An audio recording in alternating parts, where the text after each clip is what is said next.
It's not better mix, nothing's better mix. Hello and welcome to the Cambridge Festival. This is a really important discussion that goes to Hi the there. heart of our rather slow response to the immense climate emergency.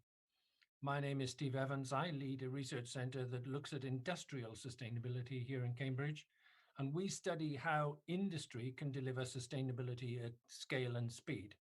So, what I study is a very narrow professional system and its relationship with climate change. Happily, our panel draws on a much wider set of experiences, and we'll have a fantastic debate today. We've got four fantastic panelists. I want to just briefly explain who they're going to be, and then we'll kick off into the conversation. First, we're going to be listening to Fred Pearce, an author and a journalist on the environment, reporting from 89 countries. And since 1992, he's been the environment consultant at New Scientist, writes regularly for The Guardian and occasionally for The Washington Post and The New York Times, and weighs down some of my shelves, Fred. So I will be asking you for a discount very soon. Secondly, we're going to be hearing from Kamya Mohades, a macroeconomist from Judge Business School here in Cambridge again, and advisor, amongst others, to the International Monetary Fund, parts of the United Nations, and the Asian Development Bank. So please welcome Kamya.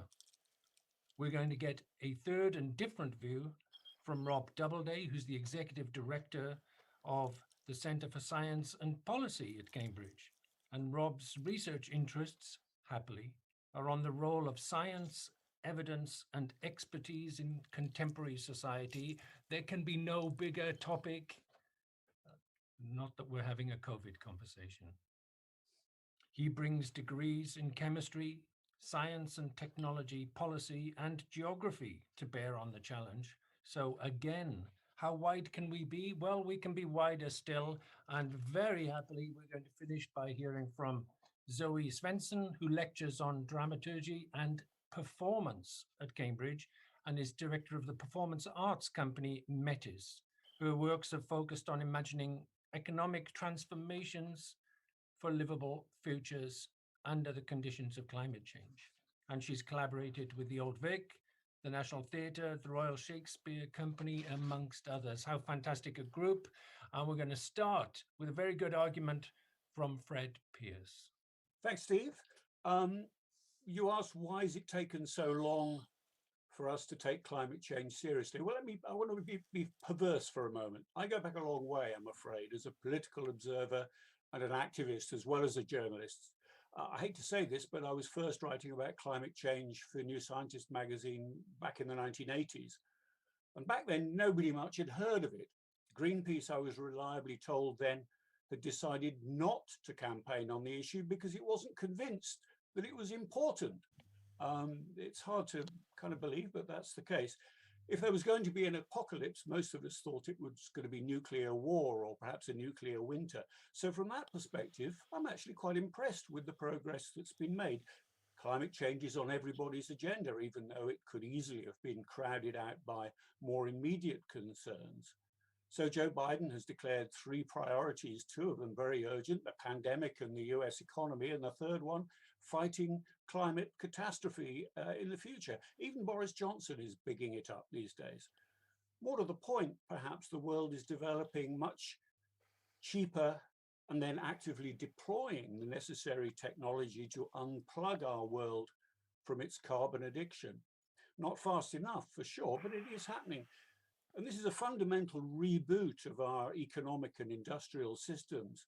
So perhaps it's not surprising it's taking time. Back in the 1980s, as I struggled to persuade editors to devote space to the topic, I certainly wouldn't have guessed we'd have come so far so soon.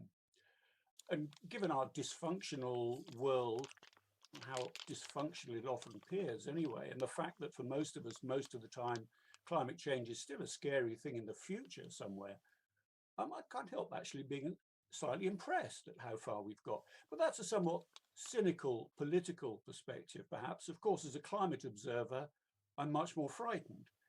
It has taken so long since we became aware of the issues seriously, and the climate won't wait for the politics.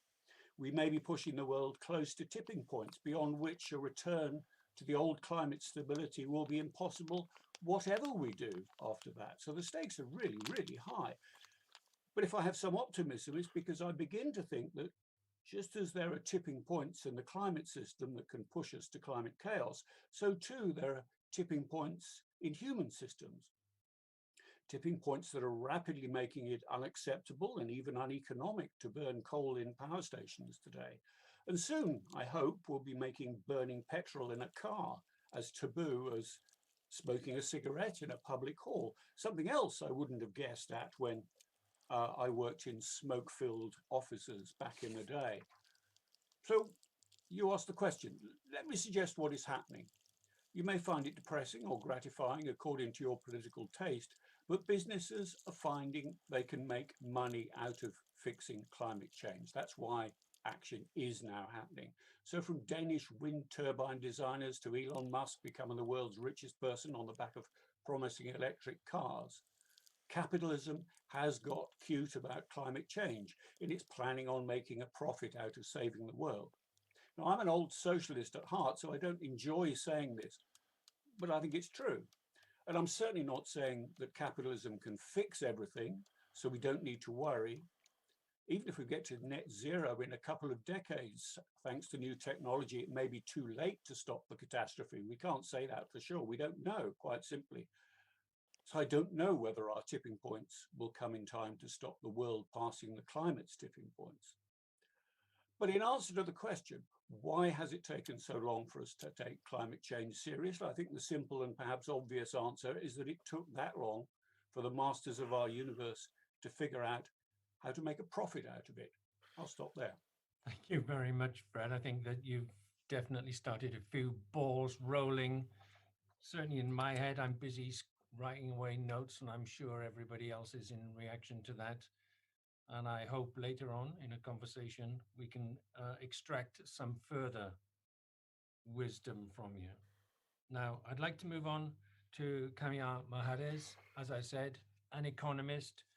We're going to be nice to you, even with that label. We've just been really nice to capitalists in general. So please bring us your insight, Kamia. Thank you very much, Steve.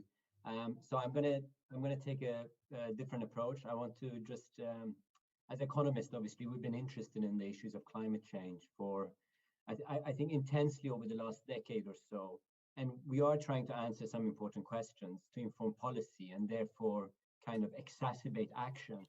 And one of the things that economists are trying to answer is how large are the effects of climate change on economic activity?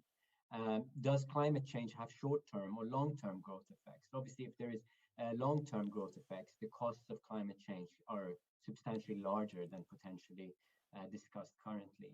And are the effects larger for poor or hot countries, or are they asymmetric? What about the rich and cold countries? And also, I suppose more importantly, what are the channels of impact and which sectors are affected the most? So prevailing economic research actually suggests that climate change is only really an issue from an economic point of view for hot or poor nations. And in fact, some predict that cooler or wealthier economies will be unaffected or even see some benefits from higher temperatures. So a recent study in Nature, I believe it was in 2015, just before the Paris Agreement, in fact suggested that Finland would be 5 times larger, Russia 4 times larger, and Mongolia 14 times larger by year 2100 in a no mitigation scenario. So this is a RCP 8.5 scenario. And this could perhaps be one reason why it's taken so long for climate change to be taken seriously by policymakers in some countries. In particular, because obviously the costs of climate change are, you don't observe them short term, and policymakers sometimes and people in government are more concerned with election, but also because if the costs are estimated to be positive, why take action immediately? So that could be one reason. I want to say in our recent study, actually, we showed that all countries, whether you're rich or poor or hot or cold, you will suffer economically by year 2100 if the current trajectory of carbon emissions is maintained.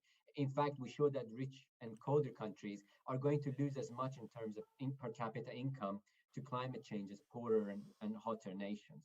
To give you an example, in the case of the United States, we observed that U.S.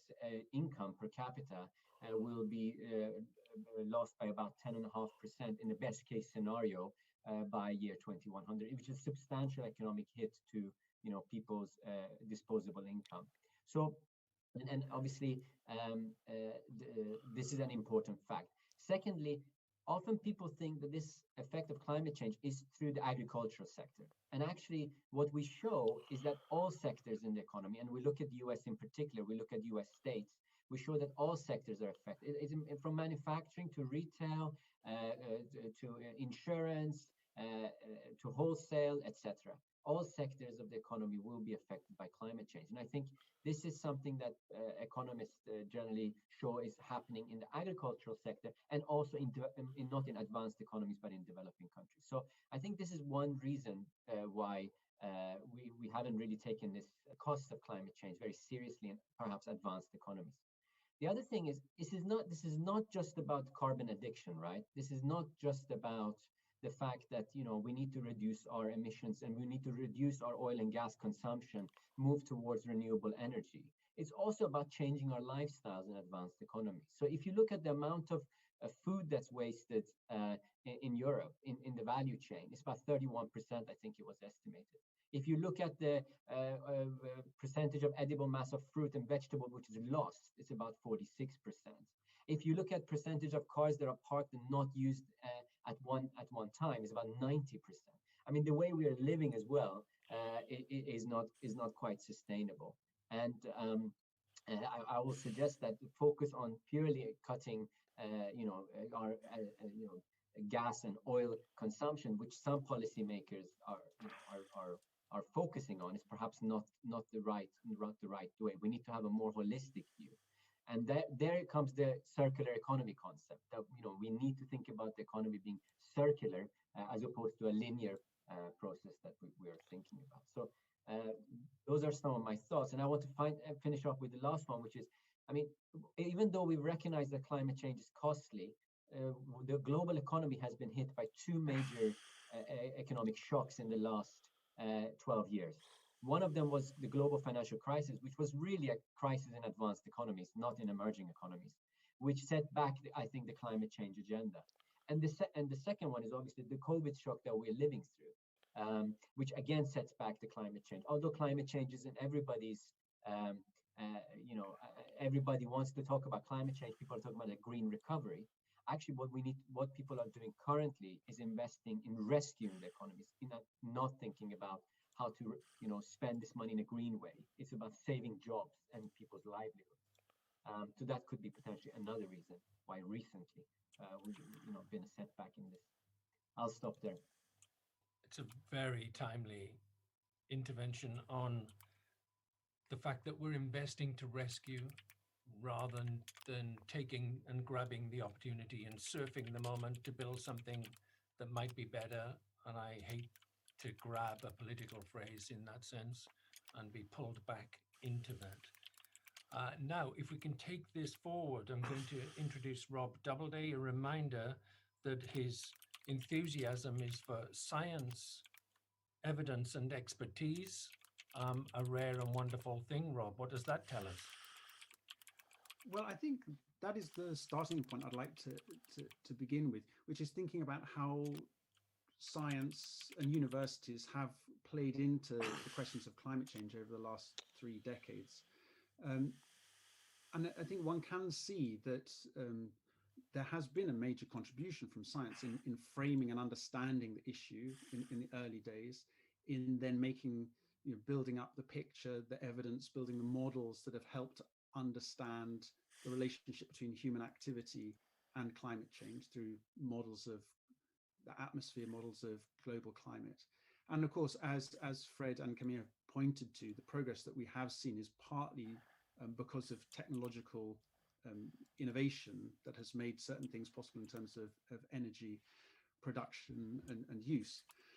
And so, it's certainly possible to take one view that looks quite optimistic and positive about, the road we've been on. And thinking about the United Kingdom, again, one can tell a more optimistic story about the passing of the Climate Change Act in 2004, committing, taking on, legal responsibility to deliver now net zero by 2050. And there's a series of carbon budgets that set out a plan to get to that point. And that has, quite widespread political support at the moment among major political parties in this country, and which almost everybody who voted in the last general election voted for these kinds of dramatic changes over the next few decades. And looking at it more deeply through the Climate Change Commission in the UK last year, that reported in September last year, as representative members of the public in this country look more deeply at the kinds of choices that will be needed to make hard choices, change in behaviour, people are supportive. So that's quite a good story, one can tell. People I do observe that, building on the points that Fred and Camille have made, people expect the hard choices are yet to come, because the kinds of changes that are needed now are going to be about how we live our life. It's not going to be possible to make further progress through continued sort of technical fixes behind the scenes in terms of where our energy comes from. So thinking about, how we move, how we heat our homes, how we cook. And I think that that's where really some difficult challenges lie ahead in how we even think about the kinds of changes that are needed. And that's perhaps where universities are going to have to come in with a different kind of contribution, which is helping conceptualize the kind of systemic changes that may be needed. So if you're thinking about, the kinds of ways, as I said, that we heat our home, what kinds of changes does that mean for the infrastructure in our towns and cities, the way we cook, the way we think about heat? These are big systemic changes that may be needed. And as Camille said, at a time when it doesn't make sense for a sort of whack-a-mole approach where we just focus on climate change, this year, and then we'll worry about jobs next year, and then we'll worry about biodiversity the following year. There needs to be a much more holistic approach. And that's where Cambridge Zero, which is the University of Cambridge's effort to try and bring all aspects of the university together to focus on these kind of questions, is going to be making a difference. So Cambridge Zero is only a year old, but it tries to combine research across all disciplines with the university's education across all disciplines, and again, all spheres, and its engagement with the world and its own carbon footprint, and trying to think holistically about ways forward. Thank you, Rob. I think that I'm a member of the Cambridge Zero initiative, and part of the excitement for me is interacting with people who can bring other sets of knowledge to bear. And you realize that you can make 2 and 2 add up to something substantive, whether that be 4 or 5, depending on your preferred metaphor. And no better introduction for Zoe, who's going to bring a very different viewpoint and some of her skills, no doubt, in communicating on the climate emergency. Zoe. Hello, thank you. Well, actually, I'm really delighted and heartened to hear what everyone's been saying, partly because I have often been in forums in which it feels like I'm saying something slightly different. But actually, what I'm interested in, it's very much builds on this notion of a holistic approach. I think it might be going to sound slightly more anti-capitalist than perhaps is what's been heard so far. I would like to say that I am very much in favour of markets, particularly fruit and veg ones. It's something about the abstraction of money that perhaps might be in question here. That I believe in production, but not necessarily in using things up. I believe in ingenuity, in effective and efficient use of resources, but not in the corruption of the word efficient that I think has happened in over past times. And most of all, I kind of care about symbiosis.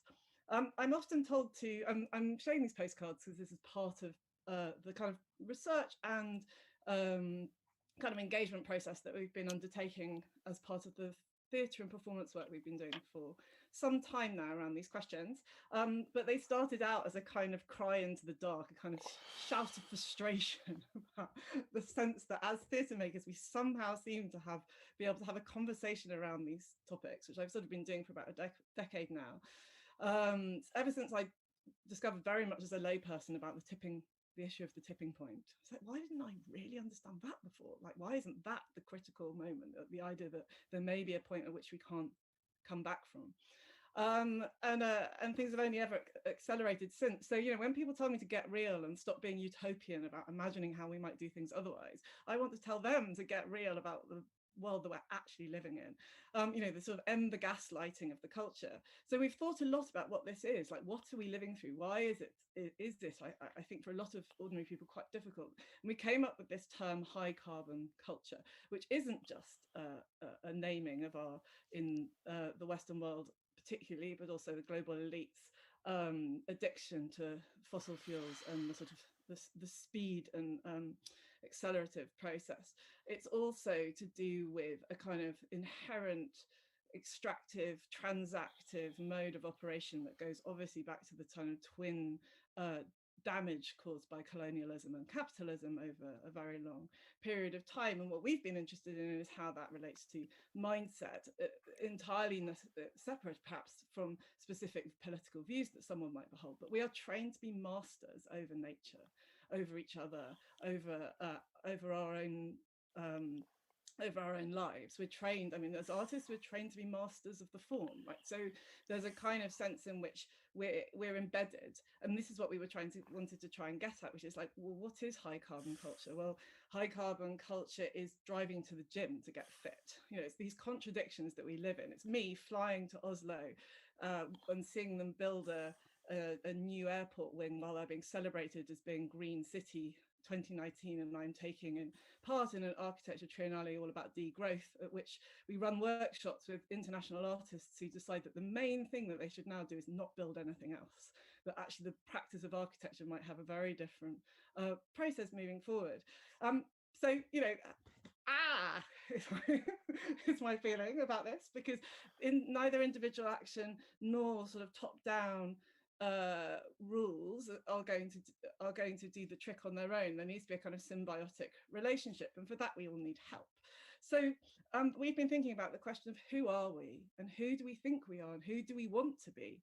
So the project has become kind of, to come back to dramaturgy, all about who we think we are. Are we tragic heroes who are going to go down in flames with our economic individualism, clinging to this idea of mastery and take the planet with us? Or are we on some kind of epic journey in which we don't know the outcome and the future of our impacts of our actions, that we understand that there isn't a way of kind of finding one size fits all, save the world solution, but actually there's multiple, there's a kind of and both. And this is why fundamentally I'm not anti-capitalist, because I think we need everything that we could throw at this problem.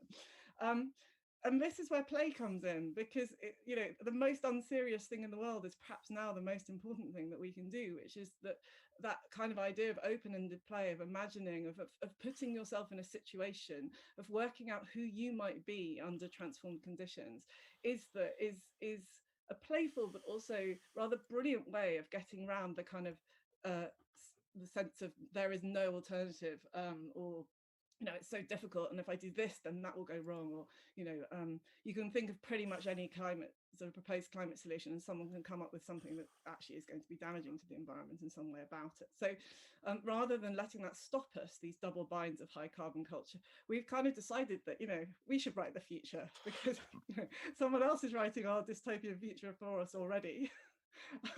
Perhaps we should, you know, fight back a little. So, you know, in a sense, it's pure escapism. It's a little moment of relief from the relenting troubles that are in the wider context. In another sense, we've discovered over the few years we've been doing this. So we did a sort of large-scale performance installation at the Barbican Centre in London, deep down in the bunker in the Pit Theatre, in 2018, and lots of things we were imagining about the future of the City of London for slightly different reasons, have been happening. So very small scale things like, here's a beehive. We imagine beehives all over the high rises.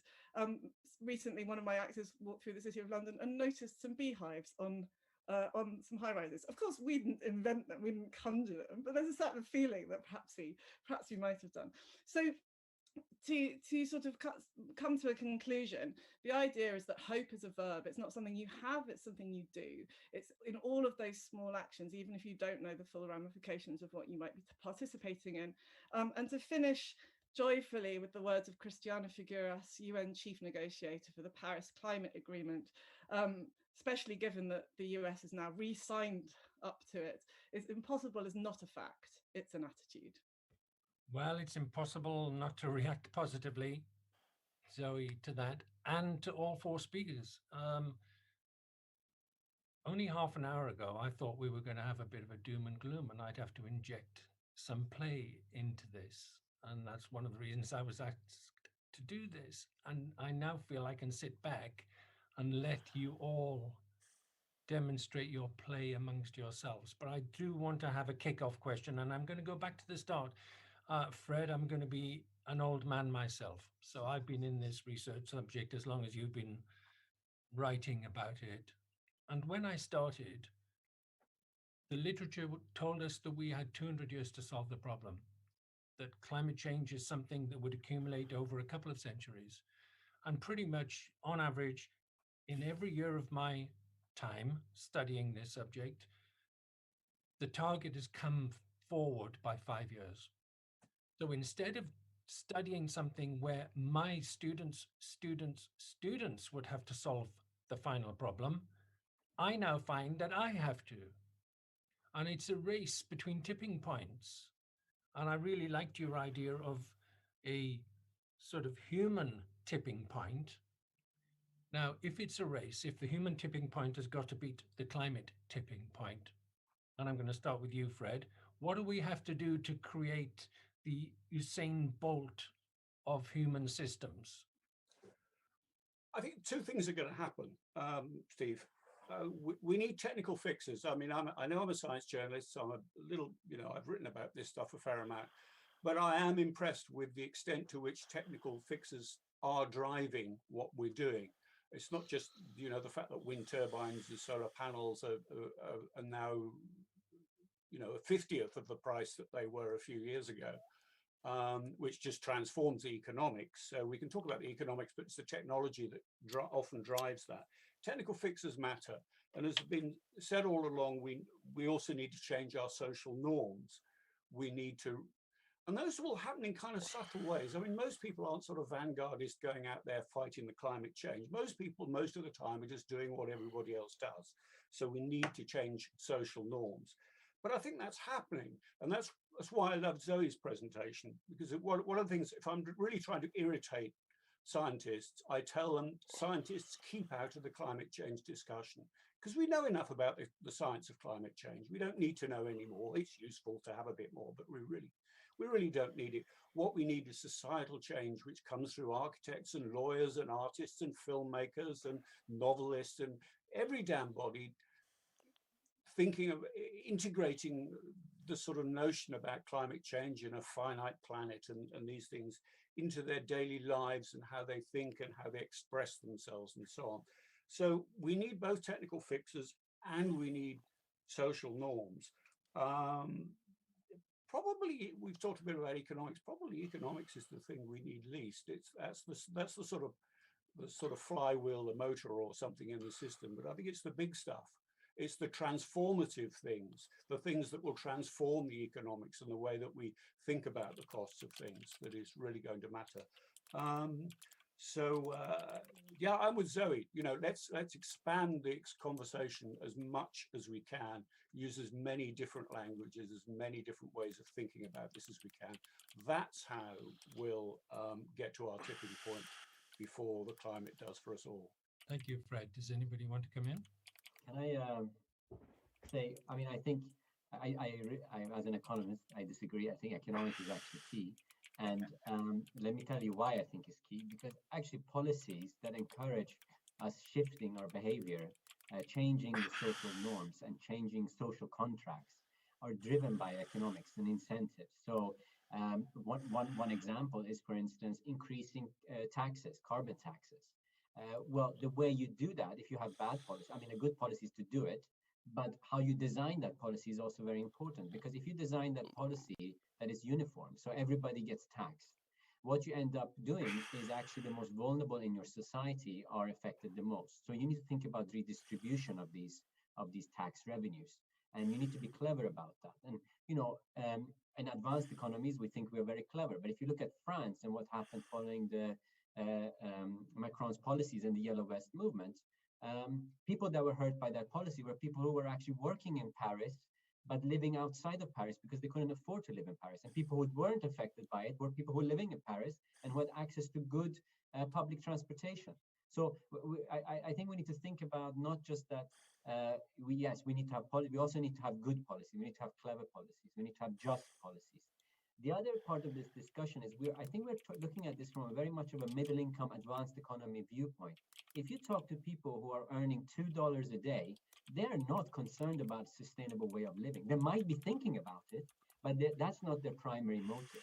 So, and I'm talking about majority of the people on this planet, right? And climate change is not an issue that we in the UK can solve by changing our behavior.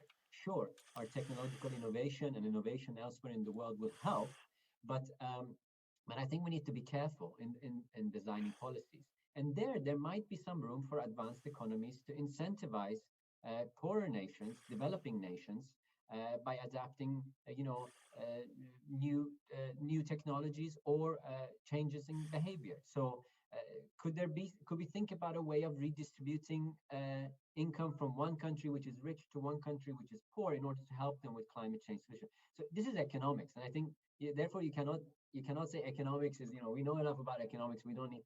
Actually, economics is the vehicle, is the tools that we have to be able to make this social change, which I completely agree with Fred that we need to do. So, in short, we need good policies and good economic policies, and we need to think more globally, not just from a UK or EU or G7 point of view. And can I add to that? I think that's a brilliant analysis, because sometimes I find that people pitch different kinds of social justice against one another, particularly in the climate debate, and see that sort of thinking about climate change is a kind of luxury on a sort of middle class agenda, that if you've got time for it, you can worry about that. But actually, it's a radical issue of global social justice, and the relationship between the global north and the global south is key to that. And I think it's really interesting what you say, Camille, about economics, because in some ways economics, I sort of came to realize the term gets used sometimes when people really mean politics, and it's a way of sort of seeming to neutralize something that actually has a massive, it's like the scaffolding, the invisible, it's the air that we breathe, the sort of parameters within which we make certain kinds of decisions. And that and in our research, one of the things that's been frustrating is the idea that there's a kind of that there's still this sort of notion of a particular kind of progress, which is that you go forward into technology and speed or back to the land, and that feels to me like a binary that's kind of not workable. I mean, it's clear, as I understand it, and from everything you're saying, Fred, that technology is absolutely critical to this future. But what's also critical about that technology is that it's shared and that it's adaptable to different environments. That it's neither one size fits all, nor is it patented in a way that means, this sort of whole world of how technology intersects with the particular form of capitalism we've got at the moment seems to me to be the issue that is holding us back, that it's actually stifling innovation. Because if some of these technologies were made available to be adapted to specific circumstances, you could move very, very fast in a way that is more difficult at the moment. So yeah, just wanted to sort of come on back on that. There's sort of not there isn't a winner in this scenario. There is something that's much more distributed than that, I think. I think we've got to be slightly careful. A couple of points. I do become frustrated that the language of economics is confused with the language of policy, and that's not the problem of economists, that's the problem of policymakers, that they become dominated by a single language. I think it's massively positive that in the last 4 decades, we've lifted billions out of extreme poverty. But we've also given them aspirations to have a US lifestyle rather than to invent their own. And that's where I think they've got to go to Zoe's, write your own future. But what I'd like to come back to on that particular issue and from my own work is that working with business consistently, it's really easy to blame the consumer. And governments take the same point up. If you ask for it, we will build it. But consumers cannot ask for things that they don't realize could exist. So in 2003, Britain had 93 mile per gallon cars available that were profitable in 2003. When those went off the market, only 2,500 were sold, built by Volkswagen. When those went off the market, we have still not attained that number. Customers are not asking for 100 mile per gallon cars. If they did, the industry would build them. So I get very frustrated when we blame consumers because we have lots of technology, but that consumer pull is somehow not happening. So I'm going to put that frustration out there and see how you respond. Zoe, how would you get people saying, I want a 100 mile per gallon car? Because at the moment, I'm guessing that they think it's impossible. And I know it's not. I'm an engineer.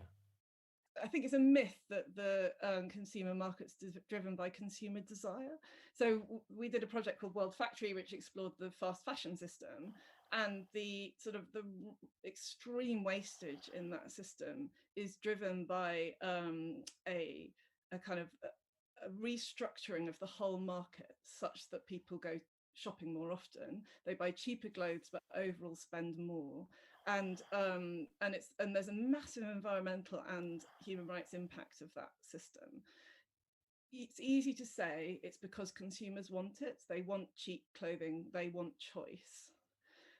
One of the issues around that choice is that those clothes fall apart very quickly, so you cannot choose now to buy a long-lasting piece of clothing.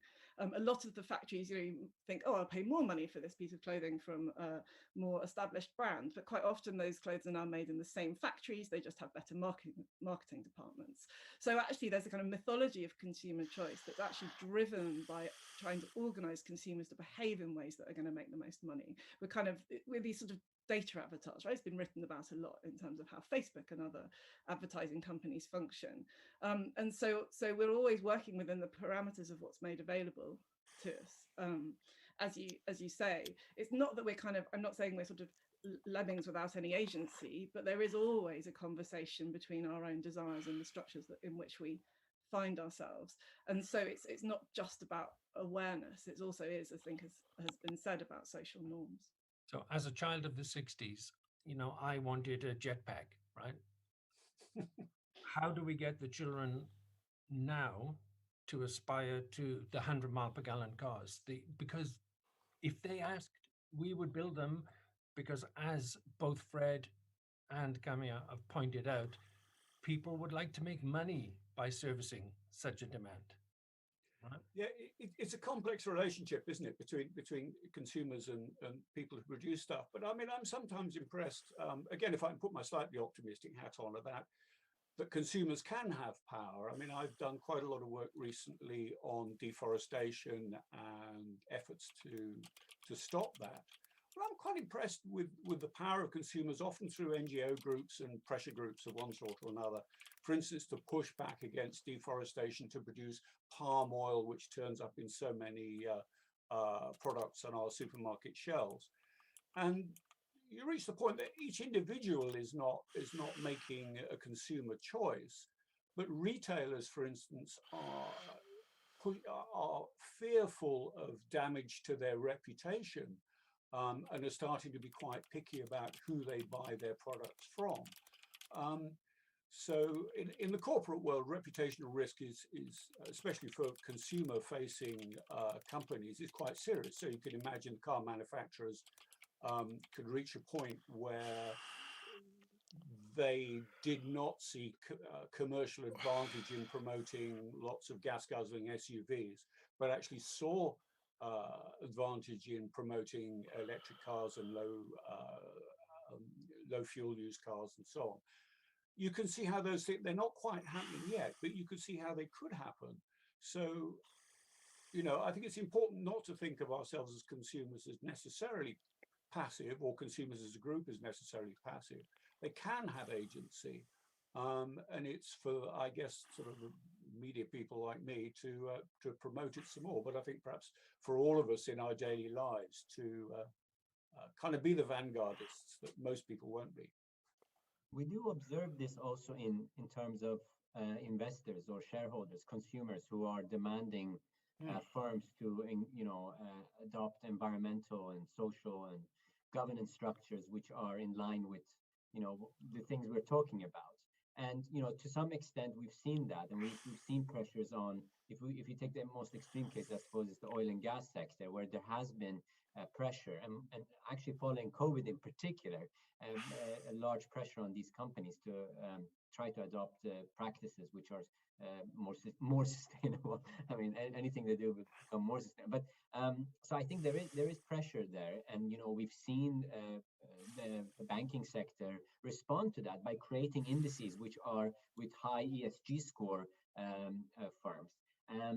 Some of it is greenwashing, and there's no doubt. Some of it, firms are saying they're going to do X, Y, and Z. It's greenwashing, but some of it is genuine. I think where firms are realizing that the future generation. You say our students, Steve, our students are demanding it, and they're demanding it by going to the board meeting, shareholder meetings, and demanding the board to do something. Now, that's incremental. That's not going to lead to the big technological innovations you're suggesting, but at least something is happening. So consumers, I think, are having an impact.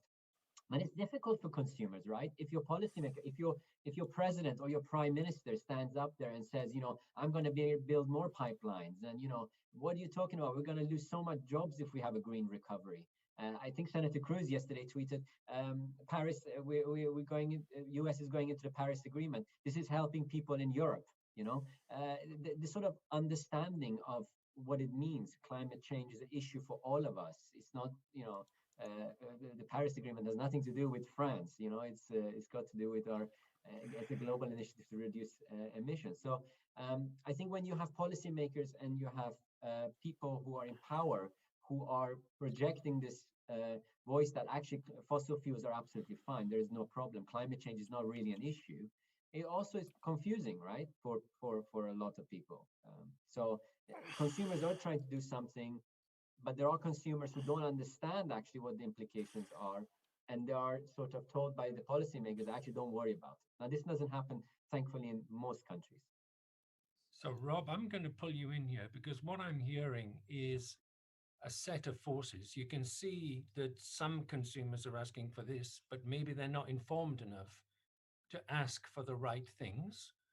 That some investors are asking for this, some CEOs are asking for this and heading in that direction. So how do we use science and evidence to better coordinate amongst those groups? Because my feeling is if they all sat together, they'd realize that maybe we can do something special. Yes, it's a sort of dance, isn't it? And it with so many different sort of partners. I do think it's possible. It's possible that, for various reasons, including the climate crisis, including the pandemic, including the awareness and the growing starkness of inequalities that seem to be almost sort of inherently generated by the way the world's organized at the moment. It is possible that there's an opportunity for a kind of shifting the frame, a shifting the kind of the overarching kind of philosophy of government, of public action, public policy.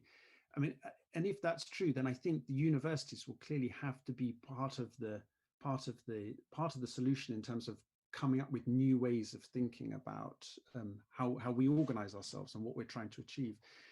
And I think that, I think these are some very open questions. And one thing I would sort of turn the question back, because we've got, as the range of people on this panel, is if we assume that we're already, climate change is already, as people sometimes say, baked in. That even if the best ambitions and aspirations are achieved over the next few decades, we will still see greater volatility in climate and in weather.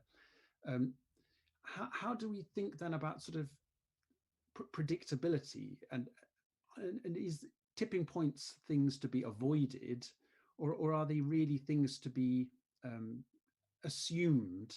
And therefore, how what are we sort of trying to achieve collectively? And I'm partly, this question is put into my mind from Zoe's card about the epic versus the tragic. But I'd be interested to hear how an engineer and economist and a sort of writer and engager on these kind of questions. How do we think about the kind of the epic that we're embarking on, where we really just, it's impossible to know exactly what the future is going to hold, and what kind of what a stable situation is going to look like in even just a couple of decades from now. Well, you've pointed to a new language. We're moving away from mitigation and adaptation to epic and tragic. I think that's much more fun.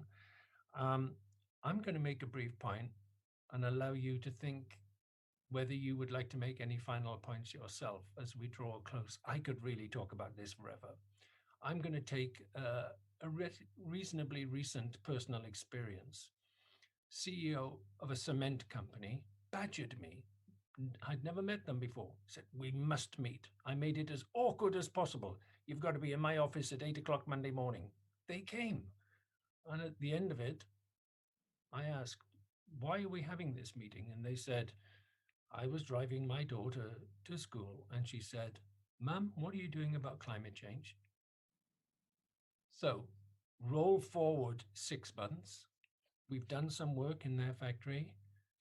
We've saved them energy. Their profit has gone up. And she can happily talk to her daughter in the back of the car. And they're on a pathway that is a new and different pathway. I think there are forces at play here that are potentially powerful. And my message is about play here. That interplay between that young person and their mother was incredibly important in changing the direction of a business, and a direction that business now recognizes as very positive. So let's call upon the group to offer any final remarks, if we can start in the order that we went with you, Fred. Steve, just to add to what you were saying, I quite often speak to CEOs and other people who tell me that one of the important reasons why they want more green, or more apparently green, sometimes there is greenwash in this, policies and corporate approaches, is because when they're recruiting, when they're trying to find the smart young executives for the future of their companies, and perhaps this with a university setting, it's important to say this, they have to have the right image, because people don't want to go into companies where if somebody asks them at a party, where do you work, they tell them and everybody says, you really work for them. They want to feel good about their work.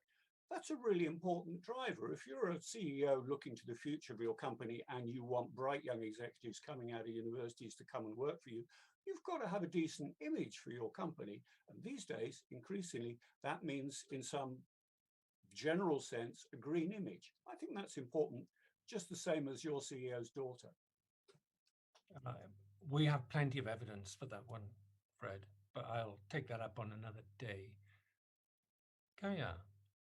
Yeah, so I completely agree with that. I think what Fred just saying as well, that they're being pushed because they have to, in order to get the brights and the best to come and work for them, or they have to change their agenda. But I think also firms, as you said, Steve, are realizing that a green solution or a greener solution can actually be a profitable solution. So, and when they start realizing that, the shift, I think, will become much quicker. The problem is, as humans, we are quite sticky in that sense that we kind of it's like we've done it this way. This is the way it has to be done. But I think slowly people are changing, and it's being pushed by the young people and our students, for instance, here at Cambridge, and students elsewhere, and even younger students are pushing for this agenda. So I completely agree. I also want to say I'm optimistic. I think COVID has actually opened up our eyes. The COVID shock has opened up most people who didn't think of climate shocks or big shocks as a threat to their ways of living. Have actually opened up our eyes to the problems that a climate shock might create for us. You know, people are not happy being in lockdown, right? And not just in terms of restricting our social interactions, but also people's livelihoods. You know, if we cannot go out and work, and when our economies are heavily dependent on the service sector, if we cannot have social interactions in a workplace, it's going to be very difficult to earn a living. So we have to think about changing that. But I think what that has done is given policymakers and individuals, consumers and investors, an incentive to think about how can we think about green solutions? How can we have truly have a green recovery? I don't think people are investing in that yet, but I'm hopeful that in the next year or so, and in particular with the Biden-Harris administration, where they really are talking about a recovery plan, not just a rescue plan, but a recovery plan which will be green. So I'm started off being very negative that this is very costly, but I think things that have happened in the last year or so hopefully will lead to positive outcomes in terms of climate change and sustainability. Thank you for being positive. And again, I can offer evidence. When COVID started, I was really worried that people would businesses would put COVID first, climate change and sustainability would be pushed down the agenda. And really what's happened is that people have recognized the relationship between concepts of shocks, of resilience and sustainability. And it's gone up the agenda, which is fantastic news. We don't yet know quite how much it's accelerated because we're not back to a fully functioning industrial system yet. So let's hope. Right, Rob. Yeah, I mean, I think it's been a fantastic conversation and kind of illustrates that the stakes are clearly very high. And, there are urgent questions that need to be addressed and progress needs to be made.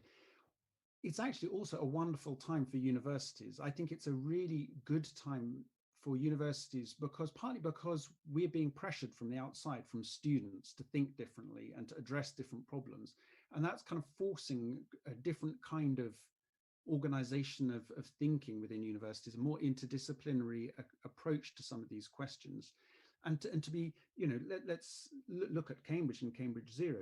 I mean, this is partly a result of pressure on the university from students and from wider society. So the university is having to be open and listening and responding, and then thinking about how do we then understand and make progress on something like, farming in Cambridgeshire, which clearly has some climate change dimensions because of the peat soils. It has questions about employment and jobs. It has questions about air pollution and food security, multidimensional questions that really do need social scientists, humanities scholars. They need engineers and scientists. So thinking about the questions that we ask, how we come together, it's clearly tough, but quite exciting. Certainly that's true for many of us. We like these types of challenge, working with other disciplines. I'm not sure I'm ready yet to work with Zoe. Well, I'm really heartened by the extent to which there has been these conversations about sort of the multi-dimensionality of it and holistic approaches, because I was thinking through that earlier part of the discussion around consumerism, is that of course we're not just consumers, we're citizens. And then the story about the factory, we're family members, intergenerationally, we're lovers, we have reputations, or believe we do. There are hundreds of different ways in which we understand ourselves to be in the world, and all those different ways of being, those roles that we play, have different kinds of power and agency in them. And what we found over time is, as we tell stories about those other ways of being in the world, actually the self-representation as a consumer starts to fall away very quickly. If you're busy fetching waste food to make a cook-up for your neighbours on a high-rise with amazing views, and farming your sort of urban orchard that's up high, and then you're about to go to a party in a reclaimed space later, and you're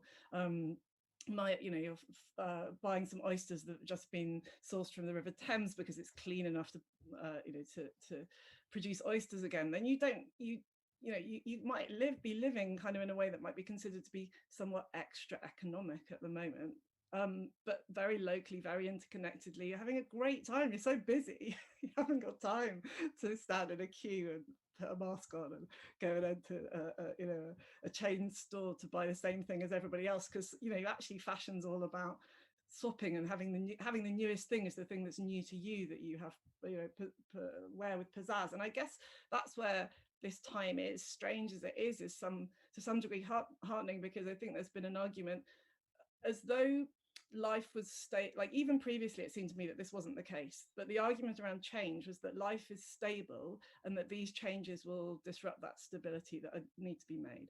But actually for many people, life hasn't been stable for quite some time. The COVID shock obviously has radically opened up that space, and that now there's the opportunity to work out how we want to live our lives in ways that are more pleasurable to us. So what we've found in conversations with so many different kinds of people from different backgrounds, who, from a university perspective, but also many people who are not involved in universities or research, is that, and from very different political perspectives as well, is that often what things come back to is relationships, community, feeling like you're living well. This feeling of doing kind of accidental damage all the time is not good for our well-being ultimately. So I think that multiplicitous approach and the idea we're not consumers, and I've got a final postcard, which is you only live once, which is usually used to book that holiday to Barbados. But I would say that this is our opportunity now to just enjoy ourselves more in a way that isn't going to make our planet fall apart. Well, we do only live once. Through my own working life, at least, I've felt enormously guilty because I'm constantly reading about this race with this tipping point. But this has been a fantastically positive conversation between us, and I'm going to take that. And by the way, I'm now going to delete the poster on my wall that says, "Be the change you want to be." I'm not the only one with that one in my world. I'm going to change it to play, and I'm going to add write the future, because I think that's more proactive and actually maybe more useful. Thank you all for contributing so wonderfully. Let's continue the conversation. Thank you. Thanks, everyone. Cleverness.